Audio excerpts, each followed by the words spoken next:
అరటిపండు అనేది చక్కటి పోషకాలు ఉంటాయి, హై పొటాషియం ఉంటుంది, చాలా గుండెకు బ్రెయిన్ సెల్స్కి బాడీలో సెల్స్ ఎనర్జీని రిలీజ్ చేయడానికి కావాల్సిన పొటాషియం సింపుల్ ఫామ్లో వెళ్తుంది, అన్ని విధాలా మంచిదే.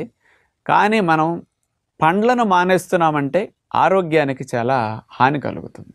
అందుకని మనం బరువు పెరుగుతున్నామంటే దాన్ని పెరగకుండా తినే టెక్నిక్ తెలుసుకోవాలి. కానీ పండును మానేసామంటే శరీరానికి చాలా హాని అన్నమాట. ఇప్పుడు అది ఎట్లా నష్టం అంటే అన్ని పండ్లు కాస్ట్లీ, సామాన్యులు కూడా కొనుక్కోలేరు, డబ్బులు ఉన్నోళ్ళు కొనుక్కోవచ్చు. కానీ ఆ మాట విని పాపం పేదవారు కూడా అమ్మో అరటిపళ్ళు తింటే ఎలా అవుతా అని వీళ్ళు కూడా మానేస్తున్నారు. అంచేత అందరూ ఎందుకు వద్దంటారంటే అరటిపళ్ళు చాలామంది ఎక్కువ శక్తి ఉన్న పండు అరటిపండు.